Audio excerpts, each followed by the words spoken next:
De la primitiva, Albert Jules decide en Sepultura. No tardé en pasar a Albert Jules decide en Mon mi Sepultura, y a su vez causalmente la inicial M.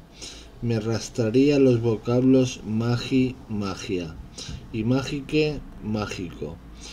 El mágico Verne parecía planear sobre mi corazón y de esta forma la frase se convirtió en Albert decide mágica sepultura.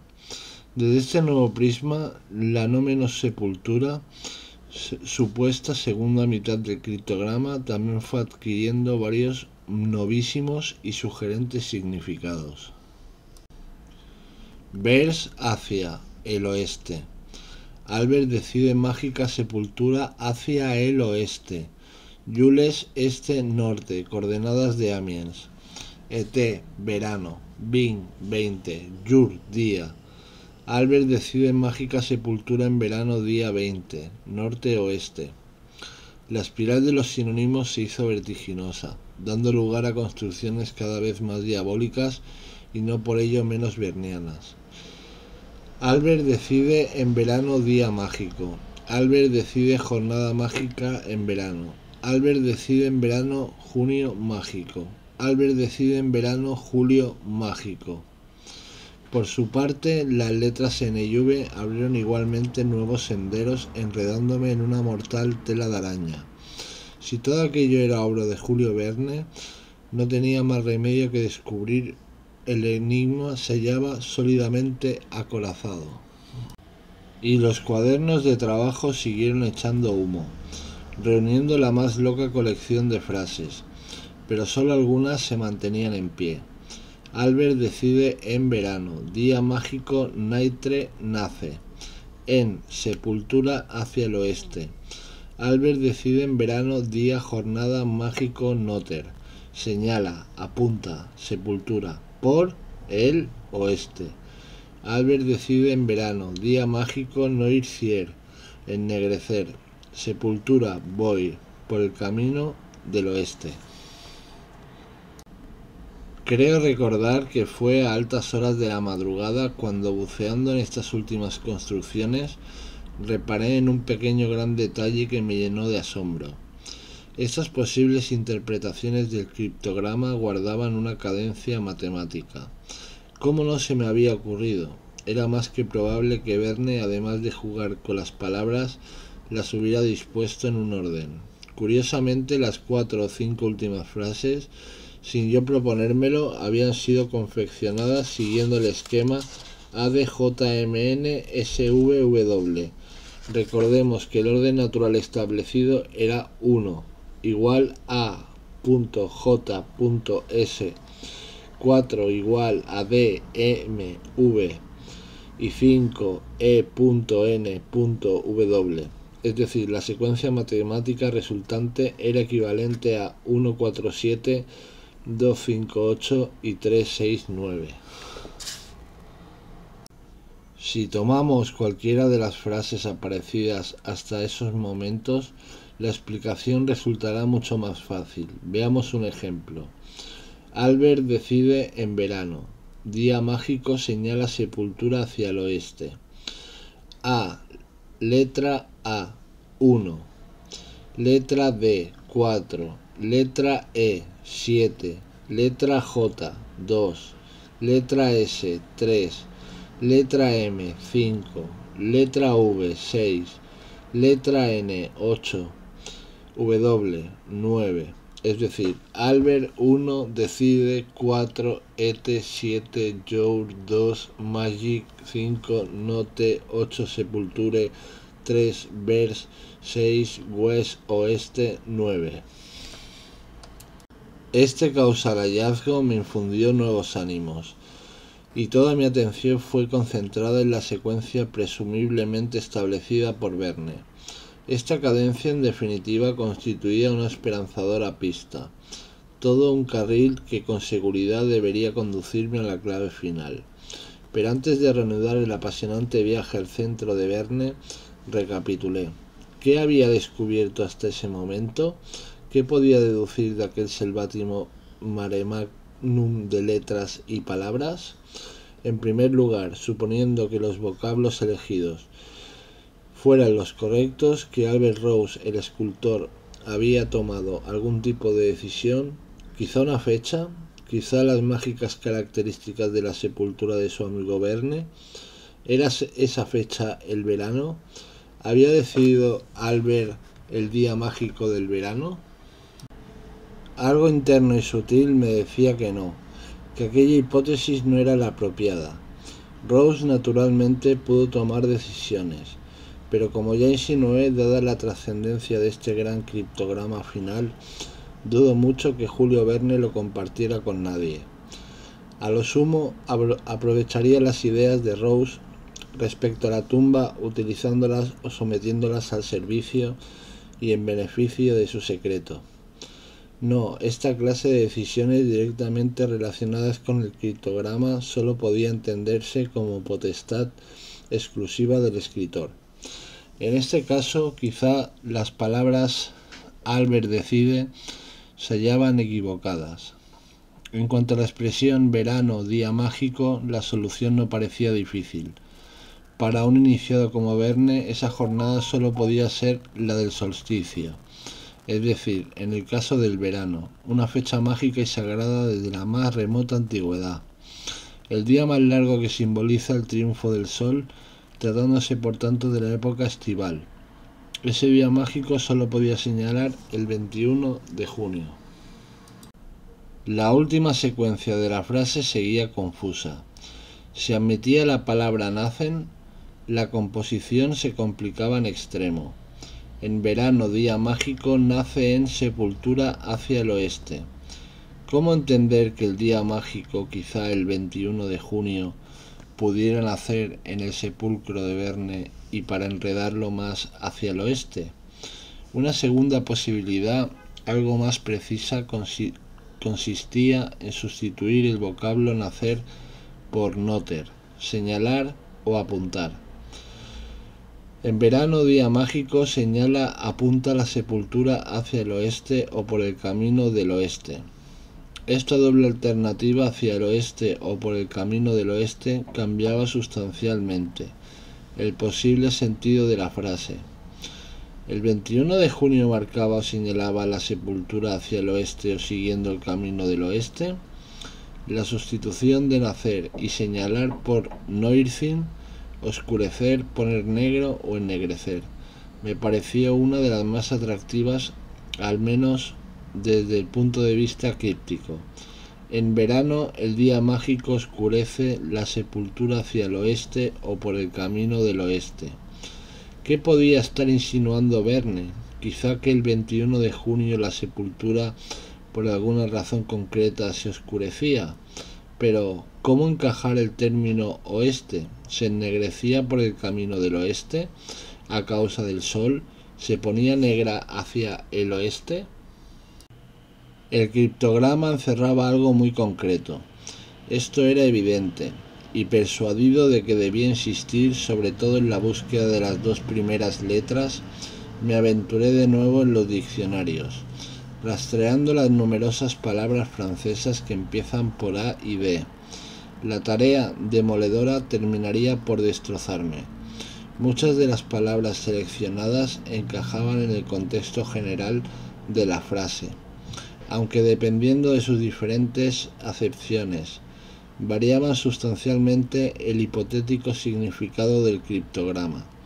De aquella larga lista, recuerdo ahora con especial emoción construcciones como las siguientes: au, al, debut, principio, del verano, el día mágico; al deboucher, abrir, el verano; au, al découverte, descubrimiento del verano; au, de dégager, abrirse paso, el verano. Cualquiera de estos juegos de palabras ofrecía un mínimo de lógica. La expresión al principio o al abrirse paso el verano alertaba sobre una época especificando la fecha concreta a renglón seguido, el día mágico. Como es bien sabido, el verano comienza o se abre paso justamente el 21 de junio, es decir, en el solsticio o día mágico. Aceptando esta tesis, la frase completa admitía las siguientes y posibles variaciones. Al abrirse paso el verano, el día mágico señala o apunta la sepultura hacia el oeste o por el camino del oeste.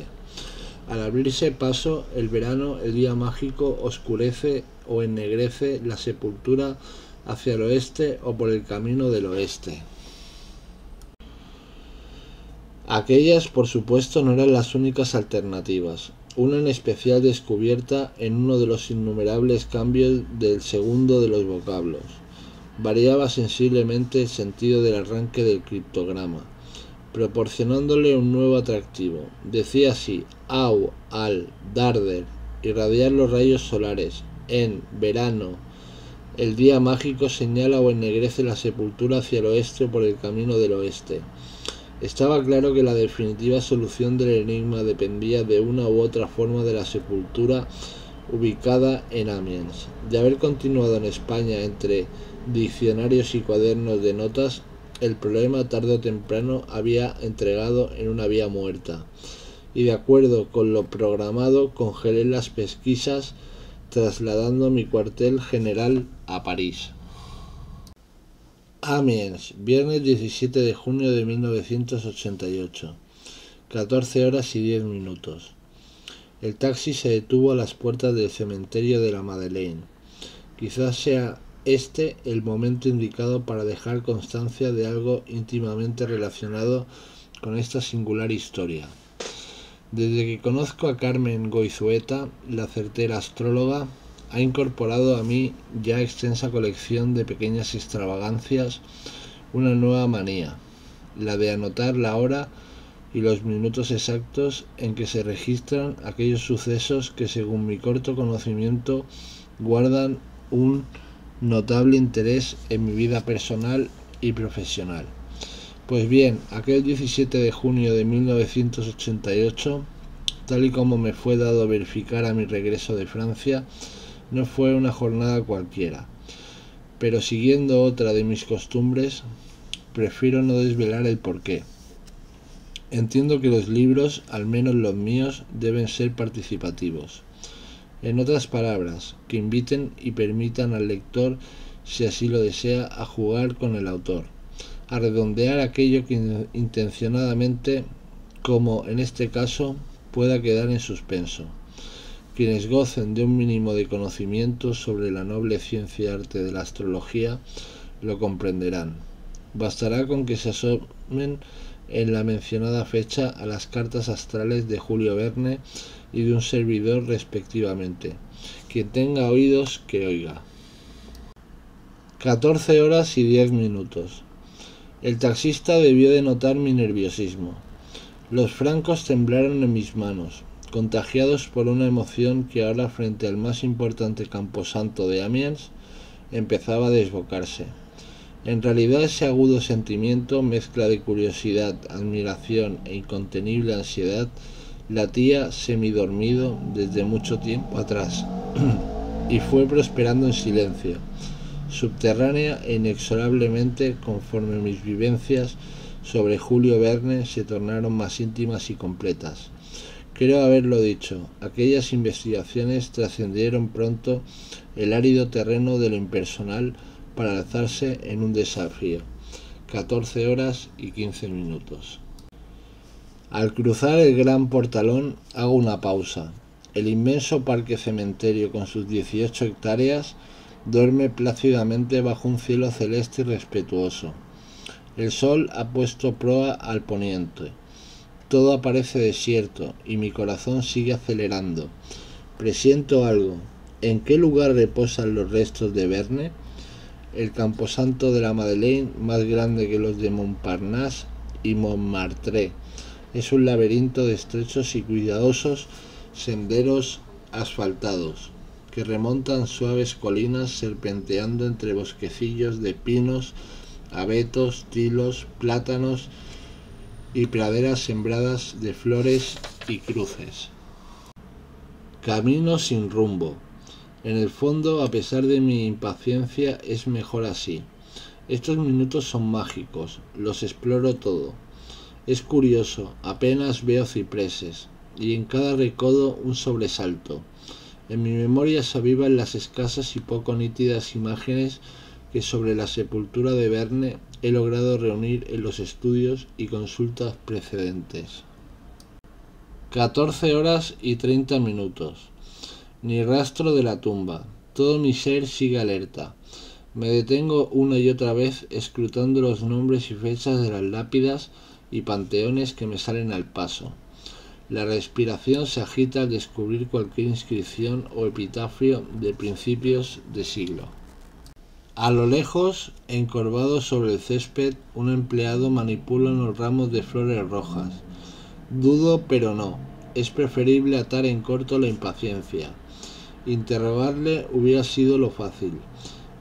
Mi primer encuentro con el gran maestro, es cosa mía. ¿Por qué tiemblo? ¿Por qué este desazón? A decir verdad, solo se trata de una tumba. 14 horas y 45 minutos. Mi proverbial despiste empieza a preocuparme. ¿Y si hubiera desfilado ante el sepulcro sin enterarme? No, eso no es posible. Me temo que estoy perdido. Esto es inmenso. Quizá necesite horas para localizar el túmulo. Sin embargo, esa misteriosa fuerza que siempre me escolta me dice que no estoy perdido. Es una sensación familiar, placentera y casi divertida. Me ha ocurrido en otras ocasiones, es como si alguien invisible cubriera mis espaldas, guiándome y protegiéndome. Absurdo, me recrimino. La emoción te hace desvariar. Verne está enterrado ahí, en algún lugar, y tarde o temprano darás con él. Como siempre exageras. El camino me conduce hasta una recogida hondonada. El silencio es tal que puedo escuchar el alocado bombeo de mi corazón. A mi izquierda, a un tiro de piedra, una súbita e impertinente brisa hace susurrar a un verde pelotón de abetos. Observo el sol con inquietud. Apenas si restan 4 horas de luz. Debo darme prisa. Hay tanto por investigar. 14 horas y 50 minutos. Enésima parada. Esta vez ante una nueva encrucijada. El equipo fotográfico pesa como una traición. Sin mover un músculo exploro el ramal que se aventura hacia la derecha. Entre la floresta asoman vetustos, mausoleos y un puñado de cruces. Acorralados por el olvido, la piedra humillada por el paso del tiempo se ha rendido al musgo y a la enredadera. El lugar está pintado por la desolación, y esa desolación me arrasa como un garfio.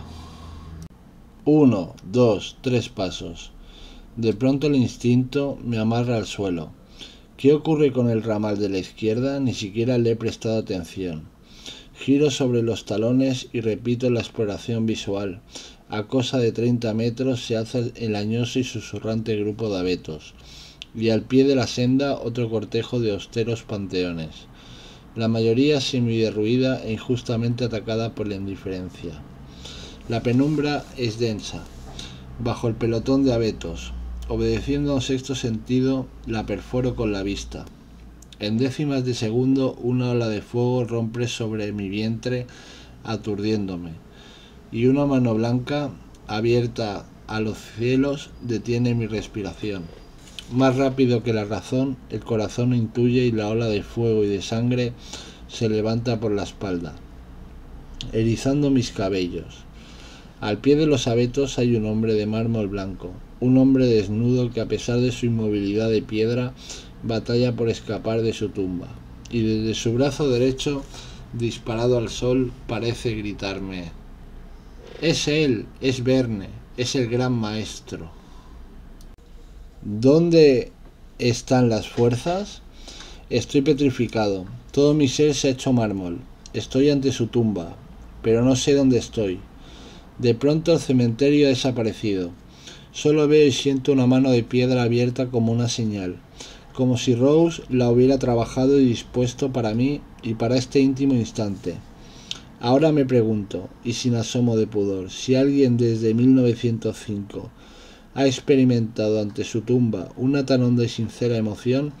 La muerte difícilmente me conmueve. Sé lo que me aguarda al otro lado, y esa seguridad suicida, pienso yo, me transforma en un ser aparentemente frío, Sin embargo, en este caso fue diferente. Quizá porque no me hallaba ante la muerte, como se verá más adelante. Aquel es un templo a la vida. Dejé rodar los minutos. ¿Qué había sido de las prisas? Y durante un tiempo sin tiempo, nada de lo que me había hecho volar hacia Francia fue tangible e importante. Solo contaba su mágica presencia, intacta en cada ángulo, en cada piedra y en cada luz de aquel majestuoso y solitario rincón de la Madeleine. ¿Solitario? No, el término justo era abandonado. ¿Por qué imaginé una tumba rebosante de flores y de rendidos admiradores? ¿Por qué me había dejado arrastrar por la loca de la casa? ¡Qué dolorosa decepción! La sepultura del escritor francés más traducido de todos los tiempos era un desierto. Ni la más humilde de las flores honraba la memoria del hombre que ha hecho soñar a millones de humanos. Caminé al fin hacia los abetos, que le rinden fidelidad encarándome con el hombre de mármol blanco. Verne.